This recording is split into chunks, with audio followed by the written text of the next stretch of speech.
Students good morning, सुप्रभात। आज classes English subject की होने वाली है। मैं ये तो नहीं कहता कि भाई मैं इंग्लिश पढ़ाता हूँ, और जो टीचर अगर ये कहते हैं कि इंग्लिश पढ़ाते हैं तो शायद वो उनकी खुद की मानता है, क्योंकि इंग्लिश पढ़ाना मेरे बस की बात तो है नहीं। मैं तो इंग्लिश सब्जेक्ट पढ़ा सकता हूँ, क्योंकि इंग्लिश का एक मीनिंग कहीं ना कहीं अंग्रेजी भी होता है हिंदी में। तो अंग्रेजों को तो हम पढ़ा नहीं रहे, हम तो हिंदुस्तानियों को पढ़ाते हैं, तो इंग्लिश सब्जेक्ट पढ़ा रहे हैं। अब बात यह आती है कि टॉपिक कहाँ से स्टार्ट करें, क्या शुरू करें, क्या नहीं पढ़ें। पहली क्लास है, स्टूडेंट्स भी इतना नहीं जानते हैं, तो उसके लिए मैं खुद मेरे ही स्तर पर कुछ अपने आप में एक थोड़ा सा अलग बताना चाह रहा हूँ, जो शायद हर टीचर नहीं बताता है स्टूडेंट्स के लिए। उसके लिए मैंने 3 चीज़ें बोर्ड पर लिखी हुई हैं। पहली है नाउन या pronoun, number 2 prepositions, and number 3 है बी का फॉर।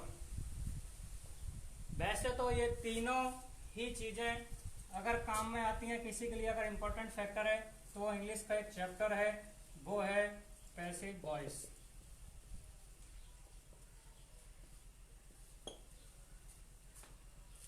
पैसिव वॉइस के लिए ये शायद एक इम्पोर्टेंट यानी कि सबसे महत्वपूर्ण कारक बन जाता है। और वो क्यों बन जाता है वो शायद अब देखते हैं। नॉर्मली या बेसिकली अगर बात करें पैसिव वॉइस की, तो पैसिव वॉइस यानी कि सेंटेंस अगर एक्टिव वॉइस का उसको सेंटेंस को पैसिव वॉइस में चेंज करना है, तो उसके लिए नॉर्मली स्टार्ट कर दिया जाता है कि एक फिक्स रटा रटाया सूत्र होता है सबका। ऑब्जेक्ट, उसके बाद हेल्पिंग वर्ब यानी कि सहायक क्रिया, वर्ब का third form by plus subject.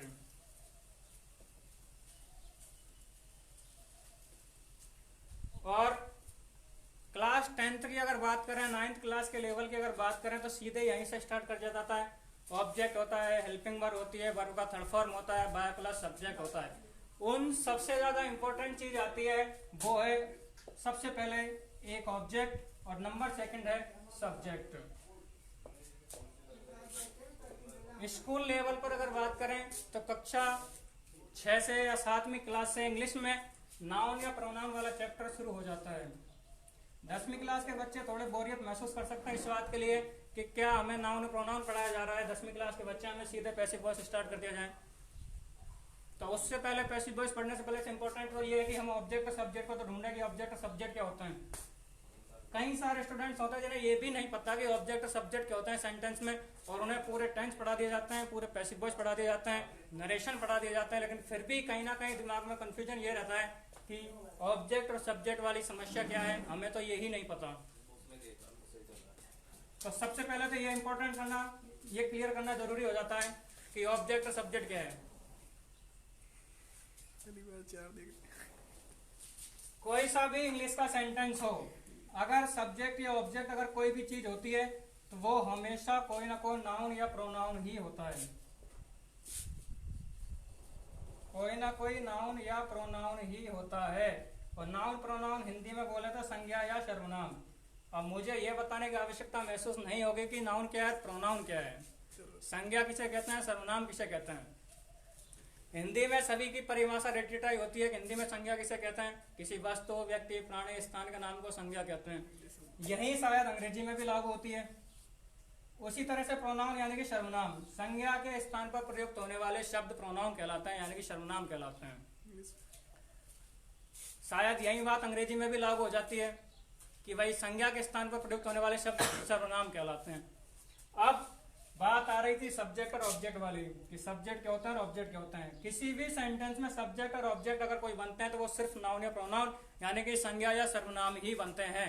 यानी कि संज्ञा या सर्वनाम किसी भी सेंटेंस में सिर्फ 3 काम करते हैं, सिर्फ 3 काम करते हैं। पहला काम या तो सब्जेक्ट बनेंगे, दूसरा काम ऑब्जेक्ट बनेंगे, या फिर तीसरा काम अगर होगा तो वो होता है प्रीपोजिशन का ऑब्जेक्ट। प्रीपोजिशन का ऑब्जेक्ट। अब ये क्या समस्या है, ये तो हमें पता है कि ऑब्जेक्ट होता है, सब्जेक्ट होता है, लेकिन प्रीपोजिशन का ऑब्जेक्ट क्या होता है ये भी क्लियर करेंगे। उससे पहले ये देखते हैं ऑब्जेक्ट और सब्जेक्ट। किसी भी सेंटेंस में नाउन या प्रोनाउन सब्जेक्ट या ऑब्जेक्ट का काम करते हैं। यानी कि अगर सेंटेंस में कोई सब्जेक्ट बनेगा, सेंटेंस में अगर कोई ऑब्जेक्ट बनेगा, तो वो सिर्फ संज्ञा या सर्वनाम ही बनेंगे। कैसे बनेंगे? लास्ट में बोल दिया कि क्लास लेगा।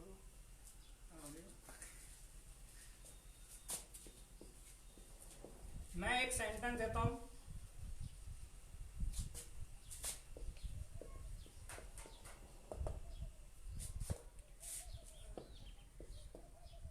अंग्रेजी विषय का कोई सा भी सेंटेंस हो, सेंटेंस अगर डिपेंड करता है तो वो वर्ब पर डिपेंड करता है। सबसे पहले अगर सेंटेंस में कोई भी चीज ढूंढनी है तो सबसे पहले वर्ब को ढूंढो, क्योंकि वर्ब ही तुम्हारा सब कुछ फिक्स करता है। सेंटेंस में वर्ब यानी कि क्रिया ही तुम्हारा सेंटेंस फिक्स करता है। और इंग्लिश के ग्रामर से संबंधित जितनी भी समस्याएं होती है, जितनी भी एरर्स आती हैं, जितनी भी गलतियां होती हैं, वो अधिकतर वर्ब के ऊपर डिपेंड करती है, वर्ब की ही होती है। सेंटेंस में अगर सबसे पहले ढूंढने लायक कोई चीज है तो वो सिर्फ वर्ब को ढूंढो। अब अगर इस सेंटेंस में सभी बता देंगे कि बोला भाई राम हमारा सब्जेक्ट है, क्रिकेट हमारा ऑब्जेक्ट है, प्ले हमारा वर्ब है। अब हमने ये कह दिया कि ये हमारा सब्जेक्ट है, ये हमारा ऑब्जेक्ट है, क्योंकि सब्जेक्ट यानी कर्ता, काम को करने वाला कर्ता होता है, तो वो हमारा सब्जेक्ट बन गया। इस सेंटेंस में राम है। कर्म की अगर बात करें तो जो काम किया जा रहा है, खेलने का काम किया जा रहा है क्रिकेट, तो क्रिकेट हमारा ऑब्जेक्ट हो गया। ये हमारी हिंदी की पहचान होती है सब्जेक्ट और ऑब्जेक्ट ढूंढने को। लेकिन इंग्लिश की अगर पहचान की बात करें कि इंग्लिश में कैसे पहचानेंगे, तो वो तरीका ये है कि सेंटेंस में अगर सब्जेक्ट या ऑब्जेक्ट अगर कोई बनते हैं तो वो सिर्फ संज्ञा या सर्वनाम ही बनते हैं। जैसा कि ये राम है, ये किसी भी व्यक्ति का नाम होगा। किसी व्यक्ति को संज्ञा कहते हैं, किसी व्यक्ति के नाम को शायद संज्ञा भी कहते हैं। उसी तरह से क्रिकेट है, एक खेल है, क्रिकेट है, उसका नाम है, तो कहीं ना कहीं अगर नाम है, किसी ना किसी चीज की एक पहचान है, तो वो शायद हमारी संज्ञा है। यानी कि सेंटेंस में अगर सब्जेक्ट या ऑब्जेक्ट कोई चीज बना है तो वो सिर्फ हमारा संज्ञा या सर्वनाम ही बनता है। यानी कि यहाँ पर दोनों जगह राम और क्रिकेट दोनों संज्ञा का काम कर रहे हैं, दोनों नाउन बन रहे हैं, इसलिए ये सेंटेंस में हमारे सब्जेक्ट या ऑब्जेक्ट है। अब चूंकि काम को किया है राम ने, तो इसलिए राम एक संज्ञा थी, हमारा सब्जेक्ट बन गया। और काम क्या किया है हमारा क्रिकेट खेलने का, तो ये हमारा ऑब्जेक्ट बन गया। यानी कि सब्जेक्ट और ऑब्जेक्ट नाउन ही बने हैं, संज्ञा ही बनी है, इनके अलावा और कुछ नहीं। और अगर कुछ बचा है तो वो हमारा वर्ब बच गया, यानी कि प्ले। बात चल रही थी सेंटेंस में अगर सब्जेक्ट या ऑब्जेक्ट कोई बनते हैं तो वो नाउन या प्रोनाउन ही बनते हैं, नाउन या प्रोनाउन ही बनते हैं। इनके अलावा इसका तीसरा काम था प्रीपोजिशन का ऑब्जेक्ट बनने का, कि प्रीपोजिशन का ऑब्जेक्ट क्या होता है। ये समस्या कई बार आती है प्रीपोजिशन के ऑब्जेक्ट की, और खास तौर पर पैसिव जैसे अगर टॉपिक की बात करें तो पैसिव के टॉपिक में प्रीपोजिशन बहुत ज्यादा मैटर करता है, बहुत सारी समस्याएं अपने आप में पैदा करता है प्रीपोजिशन का ऑब्जेक्ट। अगर बात करें प्रीपोजिशन की, ज्यादा नहीं बता रहा, ना ही ज्यादा डिटेल में बता रहा हूं, सीधे ही अगर नॉर्मली बेसिकली अगर जानते हैं हम लोग किसी चीज को, on, of, over, upon, above, ये सब हमारे प्रीपोजिशंस होते हैं। मान लिया इन, इनटू।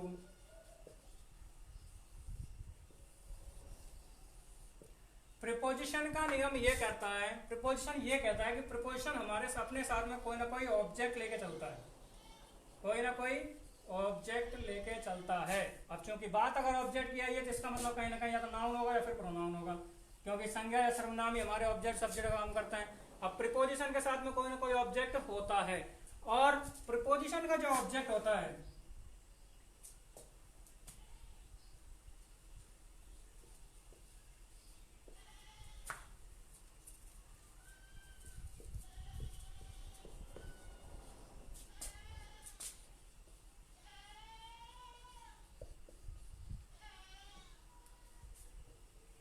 प्रीपोजिशन का जो ऑब्जेक्ट होता है वो कहीं ना कहीं या तो नाउन बनेगा या फिर प्रोनाउन बनेगा। लेकिन अब जैसे कि मैंने सेंटेंस दिया है, they tore the book of Ram. अब इस सेंटेंस में आंखें बंद करके हम ढूंढ सकते हैं, कोई भी बता देगा कि वो लग दे हमारा सब्जेक्ट है, टोर हमारा वर्ब का सेकंड फॉर्म हो गया, द बुक हमारा ऑब्जेक्ट भी है, तो उसके बाद ऑफ है, फिर उसके बाद राम है, तो ये बच के हमारे लास्ट में, तो इसको सबसे लास्ट में लिख दिया जाता है। मैक्सिमम टीचर्स यही पढ़ाते हैं, बोला इन चीजों को छोड़ दो, कोई मतलब नहीं है। लेकिन प्रॉब्लम ये है कि क्यों, और ये ही हमारा ऑब्जेक्ट क्यों है, यही हमारा सब्जेक्ट क्यों है, ये हमारी वर्ब है, तो ये हमारा क्या है फिर लास्ट का बचा हुआ जो रिमेनिंग पार्ट है, जो बचा हुआ है वो क्या है, यहां पर क्लियर होगा ये डेफिनेशन, ये प्रीपोजिशन क्या होता है, प्रीपोजिशन का ऑब्जेक्ट क्या होता है। ये है हमारा ऑफ, प्रीपोजिशन है, ऑफ प्रीपोजिशन होता है। अब बात ये चल रही थी कि हर प्रीपोजिशन अपने साथ में कोई ना कोई ऑब्जेक्ट साथ में लेके चलता है, जरूरी नहीं है तो सही, हो भी सकता है नहीं भी हो सकता, लेकिन यहाँ पर है जैसे कि ऑफ। अब ऑफ हमारा प्रीपोजिशन है और इस ऑफ के बाद में आ रहा है हमारा नाम राम। अब राम किसी व्यक्ति का नाम है, इसका मतलब संज्ञा है। अगर संज्ञा है तो इसका मतलब या तो ऑब्जेक्ट बनेगा या फिर सब्जेक्ट बनेगा। अब जब सब्जेक्ट हमारा बन चुका है दे, ऑब्जेक्ट हमने मान लिया द बुक, तो फिर ये राम क्या बन रहा है, ये राम हमारा प्रीपोजिशन का ऑब्जेक्ट बन रहा है, ये राम हमारा प्रीपोजिशन का ऑब्जेक्ट है। यानी कि किसी भी सेंटेंस में संज्ञा या सर्वनाम यानी कि नाउन या प्रोनाउन तीन काम करते हैं, बेसिकली तीन काम करते हैं, सब्जेक्ट बनेगा, ऑब्जेक्ट बनेगा या फिर प्रीपोजिशन का ऑब्जेक्ट बनेगा।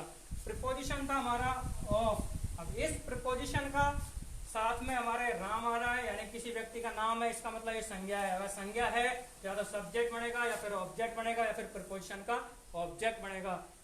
सब्जेक्ट हमारा बन चुका है दे, ऑब्जेक्ट हमारा बन चुका है द बुक, इसका मतलब ये राम इस प्रीपोजिशन का ऑब्जेक्ट है। यानी कि ये प्रीपोजिशन और ये प्रीपोजिशन का ऑब्जेक्ट ये दोनों अलग हो गए। इन दोनों को हमने सेंटेंस से मान लो कि अलग कर दिया। अब हमारे पास सेंटेंस बचता है दे टोर द बुक, यानी कि ये सेंटेंस को यहीं पर फुल स्टॉप लगा दिया। ऑफ राम को हमने अलग कर दिया, इसको सेग्रीगेट कर दिया। अब इस सेंटेंस में सब्जेक्ट ढूंढना, वर्ब को ढूंढना और ऑब्जेक्ट ढूंढना वो हमारा क्लियर हो गया। पैसिव वॉइस में ये इंपॉर्टेंट क्यों है, वो इंपॉर्टेंट इसीलिए है कि स्टूडेंट्स जो 9th क्लास या 10th क्लास तक के हैं उनको ये भी पता नहीं होता, उनको लास्ट में रटरटाई चीज होती है, वो जो लास्ट सेंटेंस के लास्ट में होता है वो हमारा ऑब्जेक्ट होता है। तो सेंटेंस में राम सबसे लास्ट में, तो इसी को ऑब्जेक्ट मान लिया जाता है। सेंटेंस में इसी को ऑब्जेक्ट मान लिया और इसी के हिसाब से हमारा पैसिव वॉइस क्लियर कर देते हैं। सबसे पहले ऑब्जेक्ट आएगा, उसके बाद हेल्पिंग वर्ब आएगा, उसके बाद वर्ब का थर्ड फॉर्म लगाओ, बाय प्लस सब्जेक्ट लगाओ। लेकिन नहीं, क्योंकि ये हमारा प्रीपोजिशन है और प्रीपोजिशन का ऑब्जेक्ट है। यानी कि इस चीज का सबसे इंपॉर्टेंट चीज जो है वो ये है कि प्रीपोजिशन और प्रीपोजिशन के ऑब्जेक्ट का मेन वर्ब के ऑब्जेक्ट के साथ कोई रिश्ता नहीं होता है, कोई रिलेशन नहीं होता है।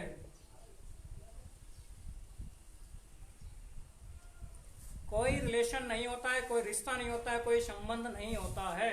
यानी कि प्रीपोजिशन के ऑब्जेक्ट का मेन वर्ब से कोई मतलब नहीं होता है, मेन वर्ब के ऑब्जेक्ट से कोई मतलब नहीं होता है, क्योंकि पैसिव वॉइस में सिर्फ मेन वर्ब को ऑब्जेक्ट चाहिए। इस सेंटेंस का मेन वर्ब टोर है तो हमें सिर्फ इसको ऑब्जेक्ट चाहिए द बुक, ना कि इस प्रीपोजिशन और प्रीपोजिशन का ऑब्जेक्ट चाहिए।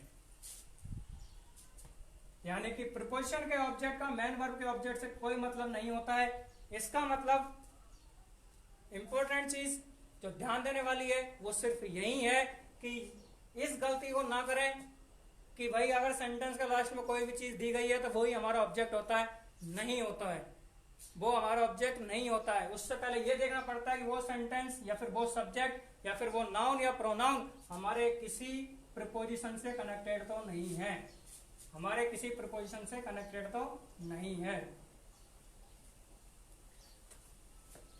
एक और सेंटेंस देते हैं दोबारा।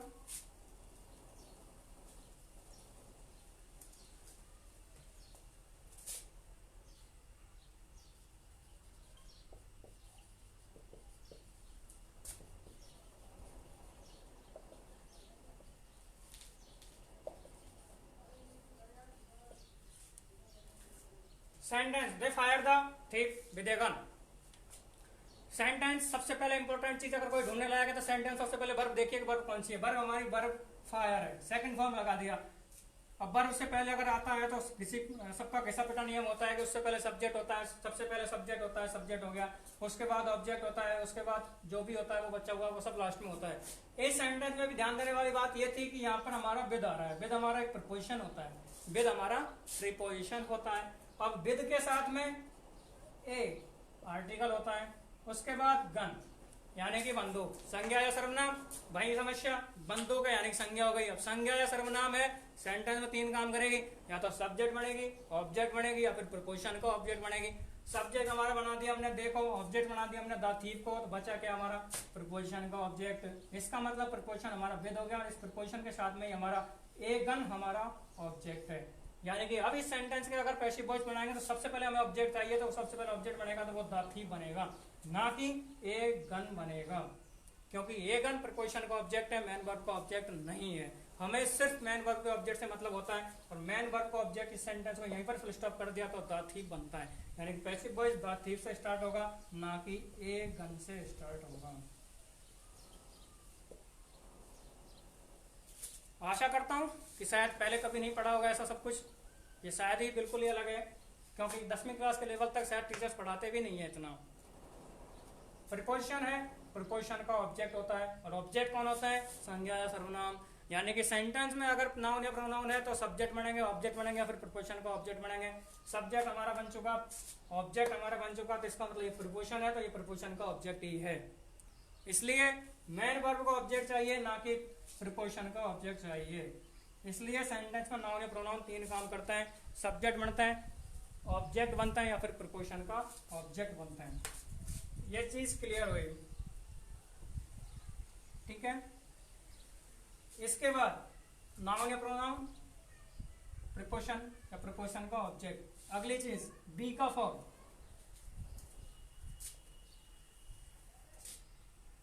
बी का फॉर्म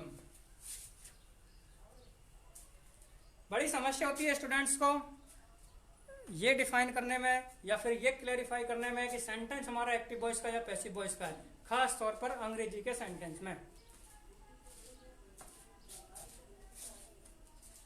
मैं एक सेंटेंस दूं,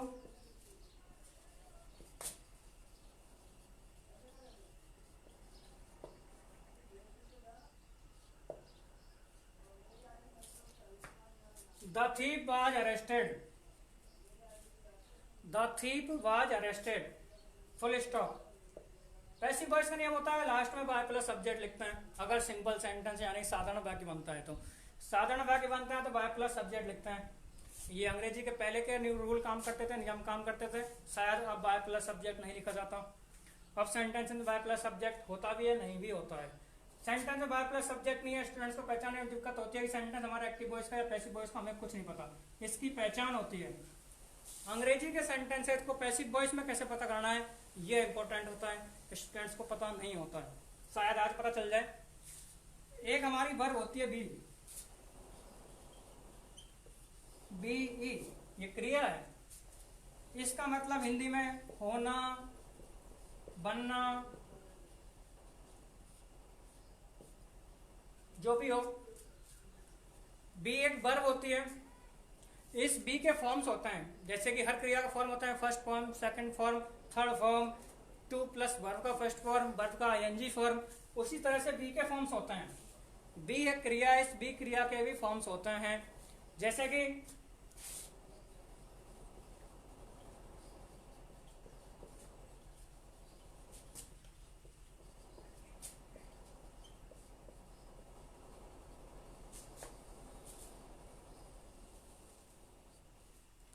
is, am, are, was, were, be और बीन। हर क्रिया का फॉर्म होता है, उसी हिसाब से बी का भी फॉर्म होता है, बी के भी फॉर्म्स होते हैं, जैसे कि इज है, एम है, आर है, वॉज है, वर है, बी और बीन है। ये तो पता है कि is am are present tense में काम लेते हैं, वॉज वर पास्ट में काम लेते हैं। Is, am are, was were, be और बीन। पैसिव ढूंढने का, पैसिव का सेंटेंस ढूंढने का सबसे बेहतरीन तरीका और शायद एकमात्र तरीका अंग्रेजी का सिर्फ यही है कि बी की फॉर्म यानी कि is, am, are, was, were, be और बीन, इनके साथ में अगर वर्ब का थर्ड फॉर्म यूज होता है, इनके साथ में अगर वर्ब का थर्ड फॉर्म यूज होता है तो वो सेंटेंस हमारा पैसिव वॉइस का होता है।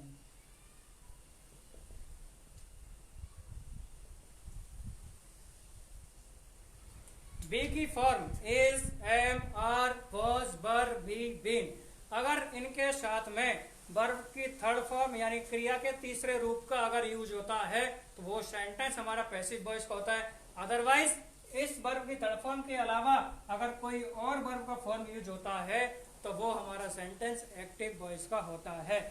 इनके साथ में अधिकतर वर्ब का आईएनजी फॉर्म ही यूज होता है। इनके साथ में वर्ब का आईएनजी फॉर्म ही यूज होता है।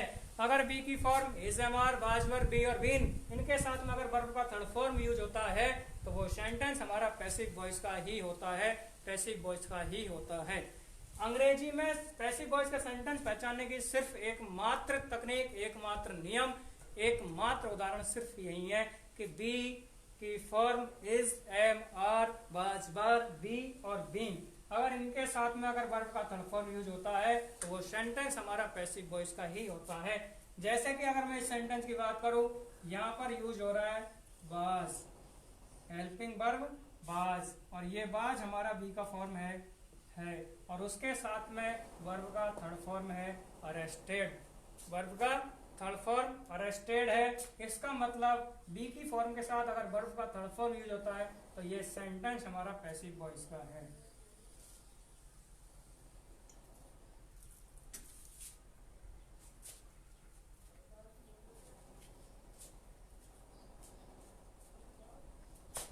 द thief was arrested, ये सेंटेंस हमारा पैसिव वॉइस का है क्योंकि बी की form is, am, are, was, were के साथ में अगर वर्ब का थर्ड फॉर्म यूज होता है तो वो सेंटेंस हमारा पैसिव वॉइस का कहलाता है।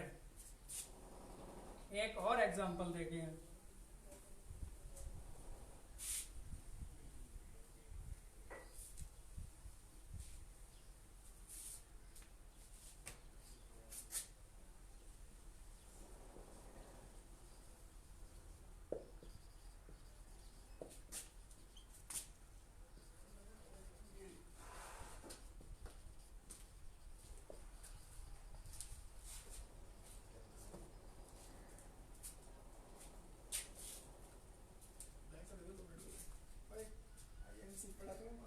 The project will be completed by tomorrow, sentence है हमारा the project will be completed by tomorrow. ये सेंटेंस तुम्हारे काफी हद तक कंफ्यूजन क्लियर कर देगा सेंटेंस पैसिव वॉइस वाले। कैसे? जैसे कि पैसिव वॉइस में आता है बाय प्लस सब्जेक्ट, लास्ट में लिखते हैं बाय प्लस सब्जेक्ट, और इसको देख करके लगा लिया कि भाई सेंटेंस हमारा पैसिव वॉइस का है क्योंकि लास्ट में बाय प्लस सब्जेक्ट आता है। नहीं, टुमारो तुम्हारा कोई सब्जेक्ट नहीं है, तुम्हारा कोई नाउन है क्या? आने वाला कल एडवर्ब है, आने वाला कल एडवर्ब ऑफ टाइम है, एडवर्ब ऑफ टाइम है। अब इसको बताने के लिए बहुत मेहनत करनी पड़ेगी, तो वो तो सिर्फ मैं नॉर्मली बता रहा हूँ कि टुमारो है, टुडे है, यस्टरडे है, द नेक्स्ट डे है, डे है, ये सारे के सारे एडवर्ब ऑफ टाइम है, यानी कि समयवाचक विशेषण है। और ये विशेषण किसे कहते हैं? जो क्रिया की विशेषता बताते हैं, यानी कि वर्ब की, यानी कि जो काम है वो कल तक पूरा हो जाएगा, जो प्रोजेक्ट है वो कल तक पूरा हो जाएगा। बात ये आती है कि अगर सेंटेंस के लास्ट में बाय प्लस सब्जेक्ट लिख दिया तो सेंटेंस को पहचान लिया हमने कि सेंटेंस हमारा पैसिव वॉइस का होता है। नहीं, अभी बताया है बाय प्लस सब्जेक्ट, यानी कि सब्जेक्ट अगर है तो नाउन या प्रोनाउन होगा। अब टुमारो तुम्हारा कौन सा नाउन या प्रोनाउन है? टुमारो तुम्हारा नाउन या प्रोनाउन नहीं होता है, नहीं होता है। टुमारो तुम्हारा एडवर्ब ऑफ टाइम है, इसका मतलब नाउन या प्रोनाउन नहीं है। अगर नाउन या प्रोनाउन नहीं है तो इसका मतलब ये सब्जेक्ट ऑब्जेक्ट भी नहीं है। सब्जेक्ट ऑब्जेक्ट नहीं है तो बाय प्लस सब्जेक्ट कैसे मान लिया इसको? नहीं, बाय तुम्हारा प्रीपोजिशन है, बाय तुम्हारा प्रीपोजिशन होता है, इसका मतलब ये तुम्हारा सब्जेक्ट नहीं है। इसलिए अब इसको कैसे पहचानेंगे? बोलो ये सेंटेंस हमारा पैसिव वॉइस का है या फिर एक्टिव वॉइस का है। उसके लिए यही बताया था कि बी की फॉर्म, यानी खुद अपने आप में बी एक अपने आप में वर्ब है, तो बी की form is, am, are, was, were, be, और बीन के साथ में अगर वर्ब का थर्ड फॉर्म यूज होता है, अगर वर्ब का थर्ड फॉर्म यूज होता है तो उस कंडीशन में सेंटेंस हमारा पैसिव वॉइस का माना जाता है, सेंटेंस हमारा पैसिव वॉइस का माना जाता है। विल या शैल हमारा मॉडल हेल्पिंग वर्ब है, विल या शैल हमारा मॉडल हेल्पिंग वर्ब होता है, और मॉडल वर्ब के साथ में वर्ब का फर्स्ट फॉर्म यूज होता है, लेकिन पैसिव वॉइस बनाने के लिए हमें वर्ब का थर्ड फॉर्म चाहिए, इसीलिए इन दोनों के बीच में हमें बी को लगाना पड़ता है। बीच में बी लगाया तो इसका मतलब अब तुम वर्ब की थर्ड फॉर्म भी कर सकते हो और तुम्हारा मॉडल के साथ में वर्ब का थर्ड फॉर्म भी यूज हो सकता है। इसीलिए बी की फॉर्म यानी कि am, are, was, were, be और बीन, इनके साथ में अगर वर्ब का थर्ड फॉर्म यूज होता है तो उस कंडीशन में सेंटेंस हमारा पैसिव वॉइस का माना जाता है, सेंटेंस हमारा पैसिव वॉइस का माना जाता है। सिर्फ रटा रटाया ज्ञान बिल्कुल भूल जाओ कि बाय प्लस सब्जेक्ट आ गया लास्ट में तो उस कंडीशन में सेंटेंस पैसिव वॉइस का होता है।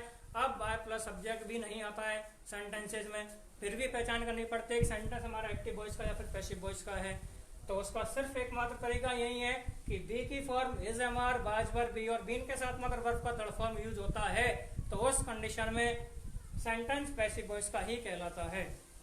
सेंटेंस पैसिव वॉइस का ही कहलाता है।